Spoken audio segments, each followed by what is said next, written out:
یہ جو ویسٹرنائزیشن کی ایک وبا جیسے بہت چالاکی سے اور بہت تیز رفتاری سے جو پھیلائی جا رہی ہے، اس وبا میں یہ جو جینڈر فلکس بھی اب داخل ہو گیا ہے، تو اس کا ایک کانٹیکسٹ، اس کو دیکھنے اور سمجھنے کا ایک سیاق و سباق غیر مغربی ہے۔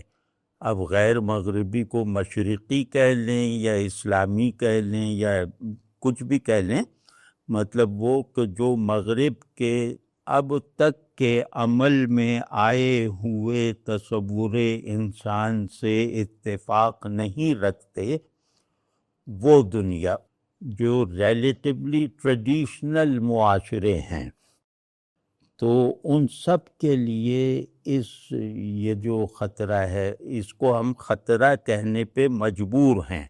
مغربی تناظر میں یہ خطرہ نہیں ہے، یہ ان کے تصور آزادی کا ایک مرحلہ ہے۔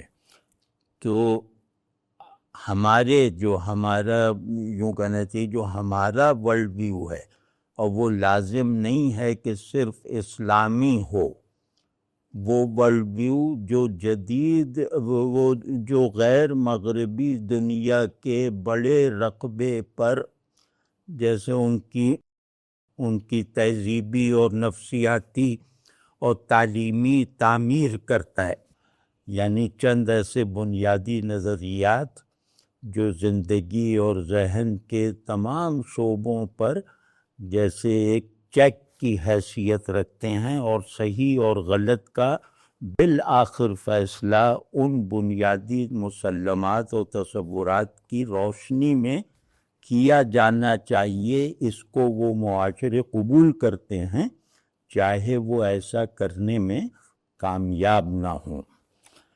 تو اس میں مقام بات کو زیادہ پرٹیکولرائز کر کے، زیادہ لوکل بنا کے کریں تو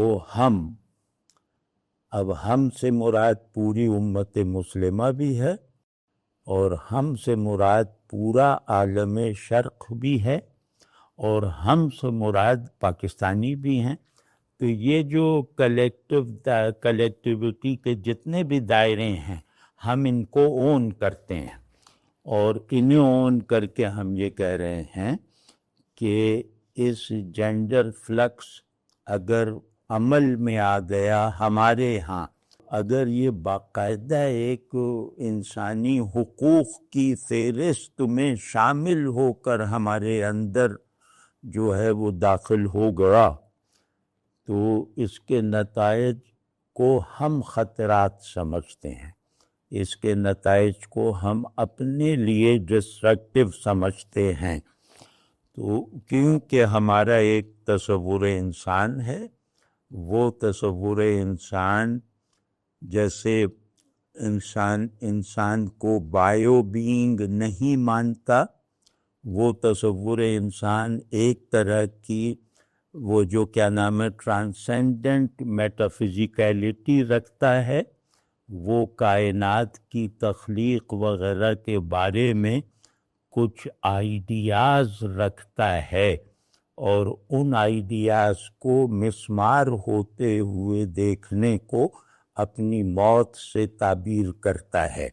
ہمیں اپنی نظر میں سگنیفیکنٹ رکھنے کے لیے ہم پر لازم ہے کہ ہم اس آرکیٹائپل تصور انسان کی کم از کم تصور کی سطح تک حفاظت کریں، کیونکہ اگر یہ تصور کی سطح پہ بھی ٹوٹ گیا، یعنی یہ تصور محض کی سطح پر بھی اگر ٹوٹ گیا تو ہم فنا ہو جائیں گے، یعنی ہم اپنی تمام چین آف آئیڈینٹیٹیز کے ٹوٹنے کا بے بسی کے ساتھ مشاہدہ کرنے پہ مجبور ہو جائیں گے۔ جیسے فلسفے کے نظریات بدلتے ہیں، جیسے سائنس کی تھیوریز بدلتی ہیں، یہ تبدیلی اس طرح کی نہیں ہوگی، یہ تبدیلی وجود کی سلیٹ پر سے ہماری تصویر کو مٹانے کا عمل ہوگی۔ ڈیفینیشن کا، یعنی کہ آئیڈینٹیٹی کا ہمہ گیر بحران جب پیدا ہو کر مان لیا جائے گا تو پھر انسانیت نے اپنے لیے جو ایک اپنے کو اپنے تصور کے مطابق رکھنے کے لیے جو تہذیبی اور معاشرتی اور علمی اقدار وغیرہ اختیار کی ہیں وہ سارا سسٹم ٹوٹ جائے گا. یعنی ہیومینٹی کا انڈیویجول کنسٹرکٹ اور اس کا کلیکٹیو اسٹرکچر جس کے ہم عادی ہیں، جس سے ہم مانوس ہیں، وہ بالکل ٹوٹ جائے گا. اور اس کے ٹوٹنے کا کوئی بھی نتیجہ، یعنی کوئی بھی لاجیکل یا کسی انالیسس کے نتیجے میں پیدا ہو سکنے والا موسٹ پروبیبل رزلٹ جو ہے وہ بھی نہیں دیکھا جا سکتا، صرف ایک قیاس ہوگا. ہمارے کچھ دائرے ہیں وجود کے، شعور کے، تو وہ انفرادی، اجتماعی اور ٹرانسینڈنٹل ایک پریزنس میں ہیں. تو وہ تہذیبی ہے، نفسیاتی، قانونی، اخلاقی، تعلیمی، بس سارے نام لیتے چلے جائیں. ان تمام قدروں اور اصولوں میں جو ہے وہ ایک ایسا انتشار داخل ہو جائے گا کہ جس انتشار کو ذہن اپنی گرفت میں لینے کی تربیت نہیں رکھتا. یعنی ایک انسانی مجموعی ذہن ہے، ایک ہیومن کانشسنس ہے یونیورسیلٹی کے ساتھ. وہ جس سچویشن کو وہ اینالائز بھی نہ کر پائے تو وہ صورت کیا ہوگی؟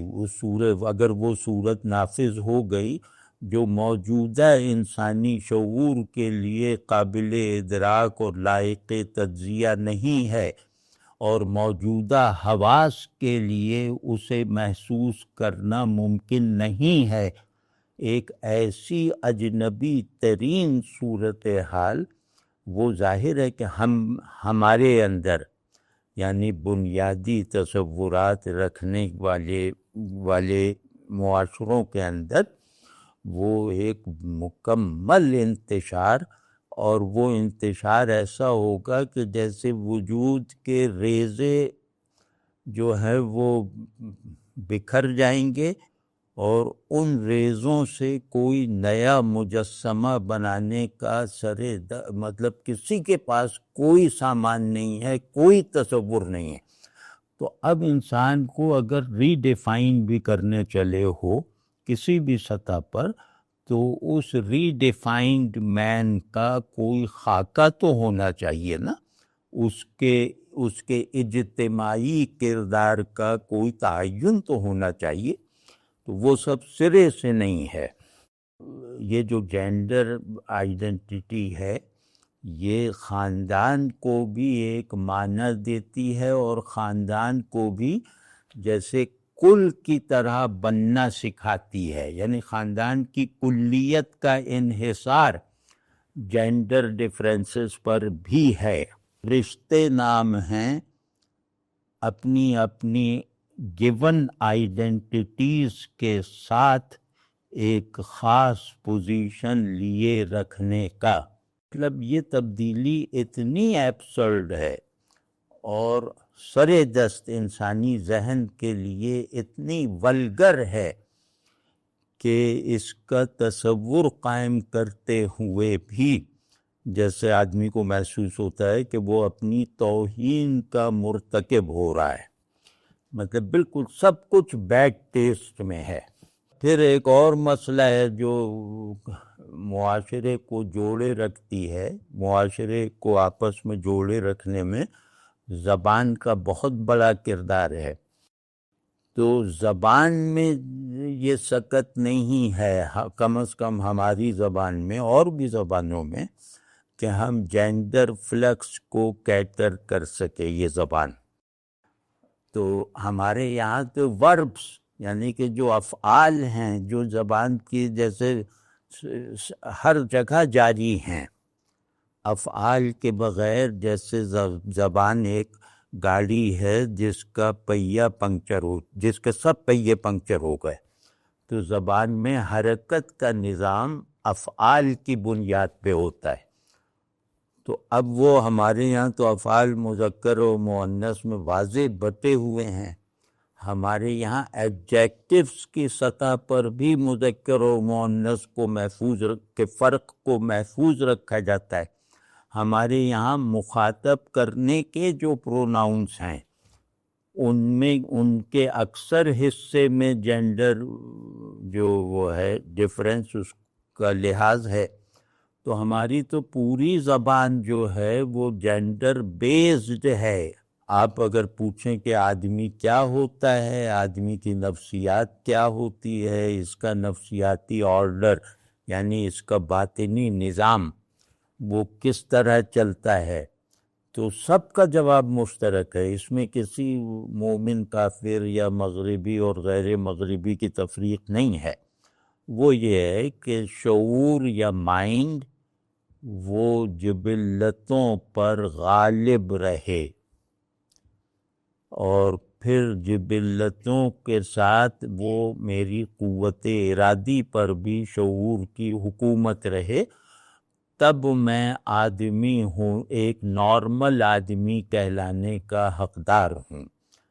تو نفسیات کا علم اس پہ چلتا رہا سب کچھ، مطلب کلاسیکل نفسیات وغیرہ کا. معاشروں کو اس سطح پہ سوشالوجی میں تجزیہ کیا جاتا رہا. اب صورتحال یہ ہے کہ ذہن اے آئی سے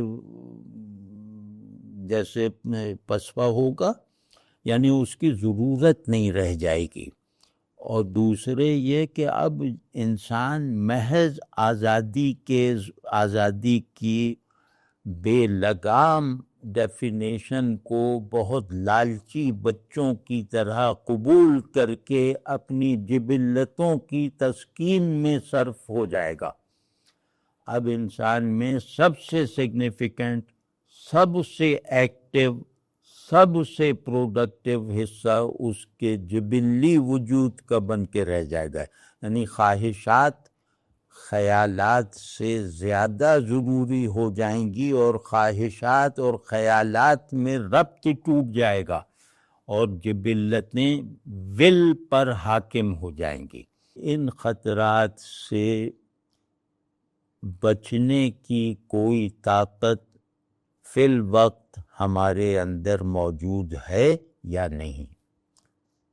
بعض مضبوط تہذیبیں ہوتی ہیں، قومیں ہوتی ہیں جو بڑے بڑے چیلنجز کو فیس کرنے کے لیے کچھ قابلیت اور کچھ قوتیں رکھتی ہیں، جس کی وجہ سے وہ بچ جاتی ہیں. میں افسوس سے کہہ رہا ہوں کہ ایسا نہیں ہے. ہم کسی بھی بحران سے، اور خاص طور پر ایسا بحران جو فکری اور علمی وغیرہ بناوٹیں بھی رکھتا ہے، اس سے نمٹنے کے ہم لائق نہیں ہیں بحیثیت تہذیب، باعتبار قوم. تو صفر دفاعی تیاریوں کے ساتھ ہمیں ان خطرات کا سامنا کرنا ہے. تو اب ہمیں کیا کرنا چاہیے یہ آپ حضرات بتائیں گے. ہر تبدیلی سے فرینڈلی ہونا یہی جبر کی علامت ہے. یعنی کہ میں اب بہت مجبور ہوں کہ مجھے ہر تبدیلی سے مناسبت پیدا کرنی پڑ رہی ہے. تو وہ جو سروائیول کا یا یوں کہہ لیں کہ ارتقاء کا جو عمل ہے وہ چوائس پر ہے، وہ آزادی پر ہے. جن قوموں نے ہر طرح کی تبدیلی کے آگے سپر ڈالتی اور انہیں انٹرنلائز کر لیا وہ فنا ہو گئیں. لیکن جن قوموں نے تبدیلیوں کو یکسر رد بھی نہیں کیا اور پورا کا پورا قبول بھی نہیں کیا، اور اپنے گیون ورلڈ ویو کو اس سے ریلیونٹ رکھنے کی کوششیں کی، وہ کامیاب ہے.